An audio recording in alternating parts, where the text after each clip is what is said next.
Let's get physical, it's Jordan here, back again with this week's update on all the physical releases coming to the Nintendo Switch, April the 6th until the 10th.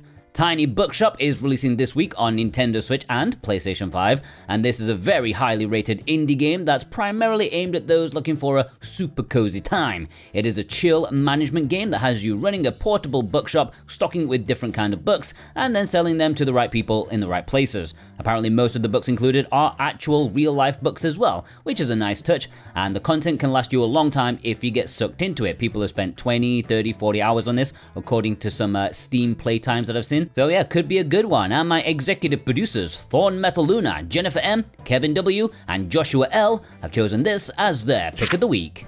Dunjungle is releasing this week in North America. This is already out in Europe, has been for a good while, and I remember making a video about it. And yeah, it is a good game if you want an action roguelike. It is like Dead Cells but with monkeys. I don't really know what else to say about it because that is the perfect description. Is it super unique? No. Is it good? Yes. It's also on PlayStation 5, and my executive producer Brent McLean has chosen this as his pick of the week.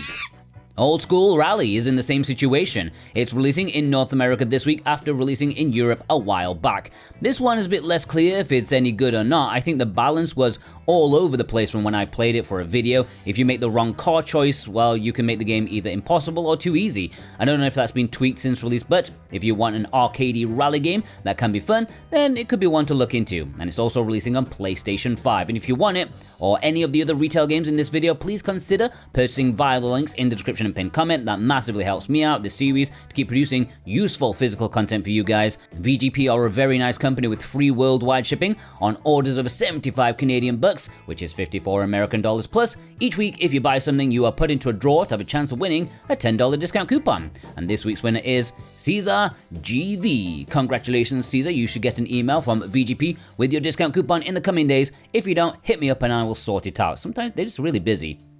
The Rogue Prince of Persia is releasing this week on Nintendo Switch and PlayStation 5. The Switch 2 version is a game key. Boo! But this is a cool take on the action roguelike genre, another one that's like Dead Cells. In fact, this was made by a team who worked on Dead Cells, so at least they can't be accused of copying anyone but themselves. After coming out of early access, this has started to gain a pretty strong following. It's got the brand, it's got the gameplay, it's got some nice visuals, and it will be a solid entry into the genre to add to your collection if you just can't get enough. There is a standard edition as well as a steelbook edition, although fair warning, the steelbook edition does not come with a normal case, like the cartridge will come inside the steelbook itself, just so you know.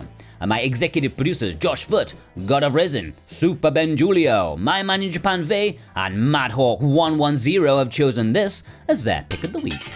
Mio Memories in Orbit is releasing this week on Nintendo Switch and Nintendo Switch 2 as a proper cartridge. Now, I can safely say that of all the Nintendo Switch 2 games I've talked about in various videos, this is the one that has sold the most with my affiliates, okay? That is nuts to think about. But what we have here is a high-quality Metroidvania that's physical and affordable.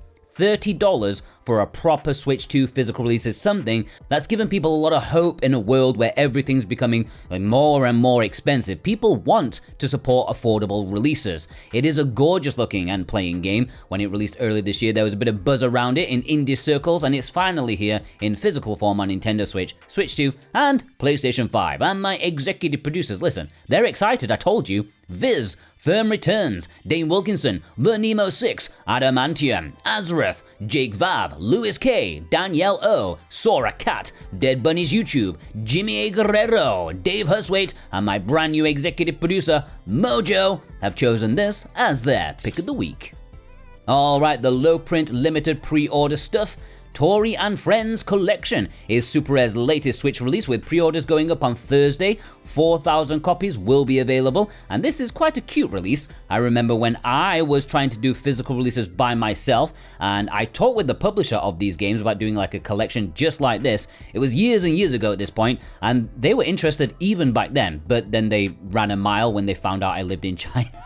I don't know why, but that makes me chuckle anytime I think about it. Oh shit, it's from China, run! Oh well, it took a few more years to get something like this, but that just means more games. There's 9, actually I counted them, there's 10 short games in one, mostly all inspired by Nintendo 64 collectathon platformers.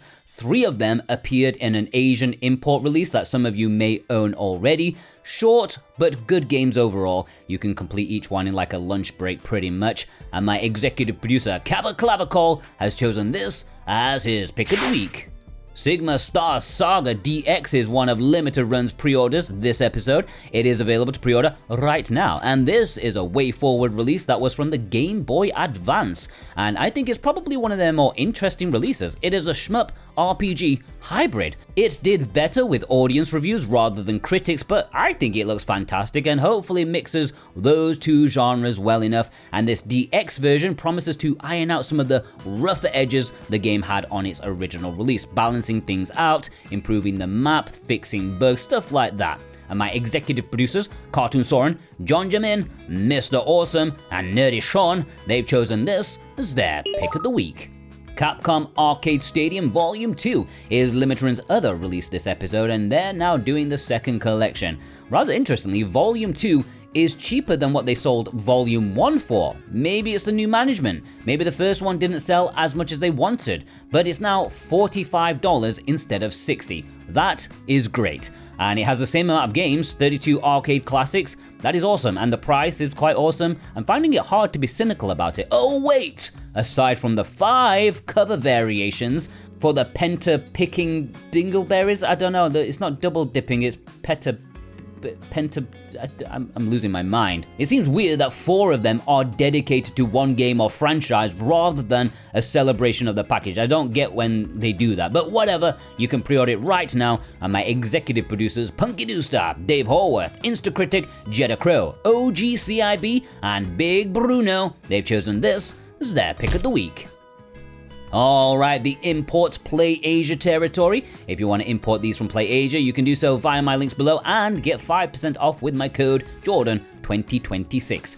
Incantation is releasing this week. This is from Play Asia as one of their exclusives in their lineup. It is a first-person horror game developed by Softstar, who also did The Bridge Curse, which for me was a solid enough game. As much as I like horror games, I've never really kept up with the endless amounts of, streamer bait horror stuff.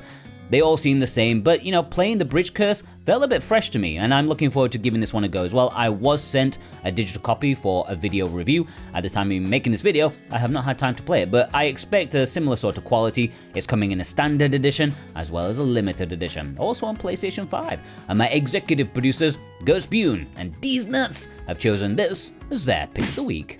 Stellar Wanderer DX is a really interesting looking import. It is exclusive to Southeast Asia, Singapore, plays in English. Another Leo full special in the fact that it was announced a couple of weeks back and now it's releasing already. I absolutely love that, like truly. I'd be doing that all day long if I was a publisher. And the game looks cool too. It's going for some old school PC space combat sort of thing, just a bit more casual and accessible. It's got trading, exploration, resource gathering, and a good old blowing shit up. I don't know how it runs on the Switch, but I'm definitely interested. If No Man's Sky was just a step too far for you, but you're craving like a Wing Commander, Privateer, X-Wing sort of thing, why not? It looks like it could be a fun import, and my executive producer Surfacing for Air has chosen this as his pick of the week. In Japan, they're also getting Memories of So-So, Break Out My Shell, but that does not have English. Now, before I get into the community spotlight, I want to highlight something I made a video about in the early hours of the morning for most of you when you're all sleeping, so the algorithm may make you miss that if you watch this first. At 1 p.m. Eastern Time today, about 3 hours from the publishing of this video, you will find that VGP are selling a reprint of a very expensive PlayStation 5 game, a game that on eBay has an asking price of $200 to $300, like truly insane. But they're reprinting it probably for a very affordable price. I will pop a link down below where to find that, but if you want to watch my full video about the details, go watch it. Alright, the community spotlight. Bent S sent in this photo, which includes the Last Ninja collection. I got so many questions asking me where people could buy this, and honestly, the only place I saw was Amazon UK. I asked VGP, I asked Lootbox Gaming as well to see if they could source some copies for my North American brethren, but sadly not. It's just Amazon UK. The Alex Game sent in this photo with enough culture to last a whole year. Okay, maybe an afternoon if you got enough tissues on standby. Danielle O sent in this photo picking up a couple of games from the recent sale where Ultra Kaiju Monster Rancher was just $20 at PlayAsia. Honestly, that is the kind of sale that was needed to get this very unique import on people's radar. Cartoon Soren sent in this photo picking up a copy of Never in a deluxe edition. This is a very popular indie release. It didn't quite get to the same levels as Gris, but not far away. Madhawk110 sent in this photo picking up a copy of Termirana. I've seen that quite a lot in the community spotlight. I don't know if it is popular or it's just the cover art stands out more compared to other Otome, so I just notice it more easily. Super Ben Julio sent in this photo with Grendizer, which I heard that despite Microid's involvement, is actually a pretty cool game and a nice treat for fans of the very niche franchise. Calling Proxy sent in this photo, mainly with a bunch of limited run releases. I know people have been wondering and hoping about Drover, like asking when VGP will get copies of it, and now that limited run have started sending it out, I'm guessing it won't be very long until VGP get it too. Kevin W sent in this photo of the excavation of Hobbs Barrow, one of the first batch of games from Lost in Cult to be sent out. It's nice to see them actually deliver. Firm Return sent in this photo with Trouble Witches, the European version, a standard edition. In Games have this on their website. I didn't think it was at retail, but let me know if I'm wrong on that. Instacritic sent in this photo showing off another Leo Full Special. Those drive-by releases are just great. I've already said that in this episode, I just really appreciate it. Sixel for the Win sent in this photo with a bunch of RPGs. Nuts to think that Luna was one of VGP's top-selling games last year.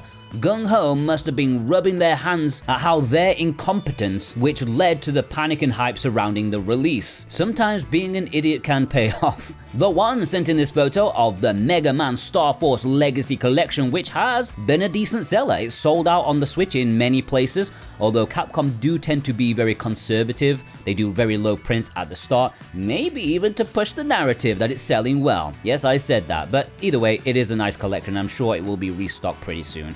Surfacing for Air sent in this photo, $160 for Blossom Tales. Man, that is nuts. Prices like that make me genuinely sad. Like, it is a cute game, but I could not imagine paying that much for it.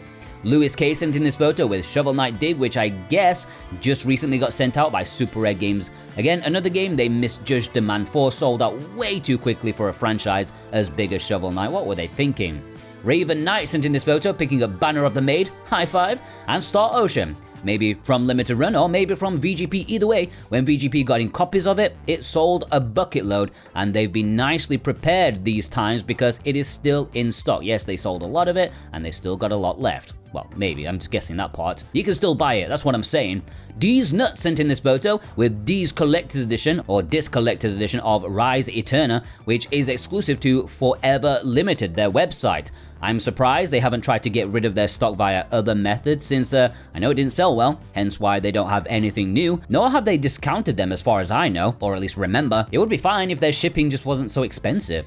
Mr. Awesome sent in this photo picking up some Switch 2 editions. Honestly, I'm not expecting these Nintendo releases to sell all that well in the Switch 2 form because millions and millions of people own the Switch versions already. I know our community has its fair share of double-dipping dingleberries because we have a problem, but the general public just won't see the appeal. Cat Killer sent in this photo, getting in some games. We've seen a lot already this episode, but that double pack of Toa Plan, that is sweet as a nut. They said it was from like a Korean edition or something like that. Adamantium sent in this photo, getting in a couple of imports alongside Etrang Overlord. It makes me feel a little bit bittersweet because when I first started making videos what feels like a decade ago, at this point on my old channel, NIS America were one of the first publishers to, give me a chance to review their games early, even though I was a super small channel. I'm very thankful for that, but these days I often just don't have the time, or it's just like a Legend of Heroes game where I just can't jump in randomly. Alright, let's have a roundup. Axeru, Alia A, Devil Angel, Jimmy B, Polygram A, Andrew R, Pabs, Cost 71, Crescelac, Gundam Base XE, or is it EX? I still don't know. Twig E, Bunny Bear, Corina. If you want to send in your photos, the details are on the screen right now. Special thanks, as always, to my executive producers over on Patreon. Thank you so much for your support, plus you watching right now. Yes, you help the watch time, you help this series grow. Even though it doesn't grow, it's still 10,000 people every week. But, you know, I really do appreciate it. And I want to know who you are, okay? If you watched all the way through, please leave me a rocket emoji in the comments below. Because, well, Mio Memories in Orbit, that's like rocket themed. There's like Stellar, the game, that's like a rocket thing. Plus there's those people on the arse end of the moon right now, so let's celebrate them. Leave me a rocket in the comments, and yeah, have a fantastic day. Take care.